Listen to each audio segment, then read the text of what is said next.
बिस्मिल्लाहिर्रहमानिर्रहीम। अस्सलाम वालेकुम वरहमतुल्लाहि वबरकातुहू। व्यूअर्स, आज हम पार्शियल डिफरेंशियल इक्वेशन का एक बहुत इम्पॉर्टेंट टॉपिक डिस्कस करने जा रहे हैं। Finding particular integral of partial differential equation. Partial differential equations book to follow.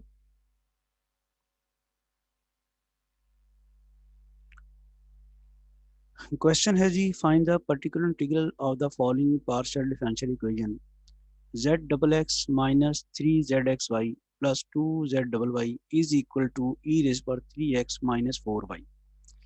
आपको याद होगा ऑर्डिनरी डिफरेंशियल इक्वेशन में भी होमोजेनियस डिफरेंशियल इक्वेशन का आप सिर्फ कॉम्प्लीमेंट्री फंक्शन मालूम करते थे और वो उसका जनरल सोल्यूशन होता।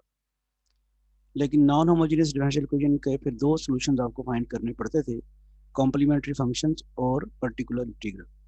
इसी तरह ये जो पार्शियल डिफरेंशियल इक्वेशन है, इसमें भी आपको कॉम्प्लीमेंट्री फंक्शन और पर्टिकुलर इंटीग्रल मालूम करना पड़ेगा।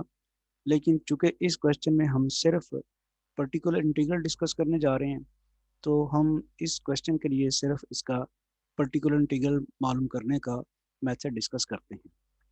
तो चलते हैं सॉल्यूशन की तरफ। जो पार्शियल डिफरेंशियल इक्वेशन दी हुई है, इसको हमने इक्वेशन नंबर 1 की फॉर्म में लिख लिया। यहाँ जो राइट हैंड साइड में जो पार्ट है जो कि इसको नॉन होमोजीनियस डिफरेंशियल इक्वेशन बनाता है, ई रेज़ पर three x minus four y, उसको हमने g of x y suppose कर लिया। और ई की पावर में एक्स का जो कोफिशिएंट है वो ए होता है और वाई का जो कोफिशिएंट है वो बी होता है। तो इस तरह से जो हमारे पास फंक्शन आया जी एक्स वाई, उसमें ए थ्री है और बी जो है वो माइनस फोर है। अब ऑपरेटर फॉर्म में कोई नंबर वन को आप कैसे लिख सकते हैं, वो आपको याद होगा। जेड डबल एक्स का मतलब ये है कि वो है डी एक्स स्क्वेयर, और फिर इसी तरह जेड एक्स जेड वाई जब लिखेंगे तो आ जाएगा डी एक्स डी वाई। इसी तरह जेड वाई स्क्वेयर लिखेंगे तो वो डी वाई स्क्वेयर आ जाएगा।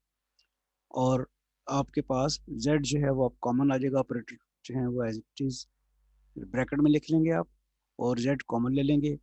तो जो हमारे पास इक्वेशन नंबर 1 थी, उसको हमने ऑपरेटर फॉर्म में इस तरह से लिख लिया है।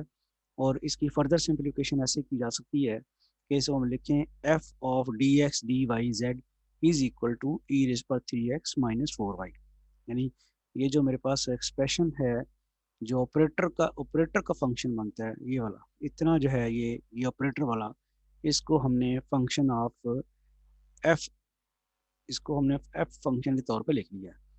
F is a function of d x and d y. यानी ये वाला जो ऑपरेटर फॉर्म थी, इसको हमने f of d x d y लिख लिया। ऑब्वियसली ये आपने पहले सीखा हुआ है। तो यहाँ तक के जो हमारे पास स्टेप्स आए हैं वो क्या हैं, जस्ट हमने डिफरेंशियल इक्वेशन को ऑपरेटर फॉर्म में लिखा है और उसकी जो राइट हैंड साइड थी उसको जी ऑफ एक्स वाई लिख के और उसमें ए और बी की क्लासिफिकेशन की है कि ए क्या है और बी क्या है।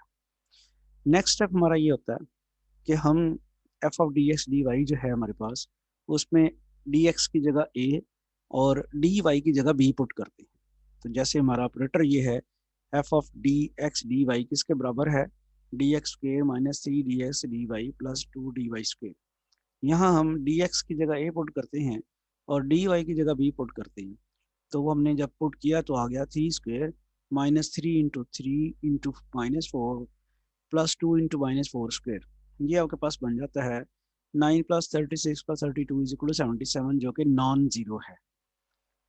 तो जब आपका ये जो फंक्शन है जी ऑफ एक्स वाई, इसमें एक्स की जगह ए और वाई की जगह बी पुट करके वो नॉन जीरो आ जाए, तो फिर तो पर्टिकुलर इंटीग्रल मालूम हो गया। पर्टिकुलर इंटीग्रल फिर क्या हो जाएगा, z p is equal to one over f of a b into g of x y. ये हमारा पर्टिकुलर इंटीग्रल होगा। F of one over f of a b आपने निकाल लिया हुआ है, क्या निकला है, one over seventy seven e raise पर three x minus four y. तो बड़ा आसान क्वेश्चन था ये वाला। क्या किया हमने, डिफरेंशियल इक्वेशन को ऑपरेटर फॉर्म में लिख दिया और उस ऑपरेटर फॉर्म में डी एक्स की जगह ए पुट किया, डी वाई की जगह बी पुट किया। और ए कहाँ से आया था, ई की पावर में एक्स का जो क्वेश्चन था वो ए था। और डी वाई कहाँ से आया था, वो जो डी वाई की जगह जो आपने बी पुट किया है, बी कहाँ से है, वो ई की पावर में वाई का जो क्वेश्चन था वो है। तो वो पुट करके देखा हमने, वो 77 आया जो कि नॉन ज़ीरो था। तो फिर जो आपका पर्टिकुलर इंटीग्रल आएगा 1/77 ई रेज़ पर 3x माइनस 4y।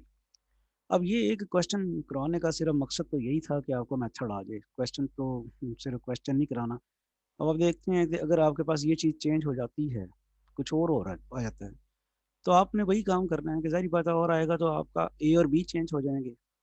और इधर आपके पास जो है डिफरेंशियल इक्वेशन चेंज होती है, तो फिर डेफ़िनेटली आपका ये f of d x d y change होगा।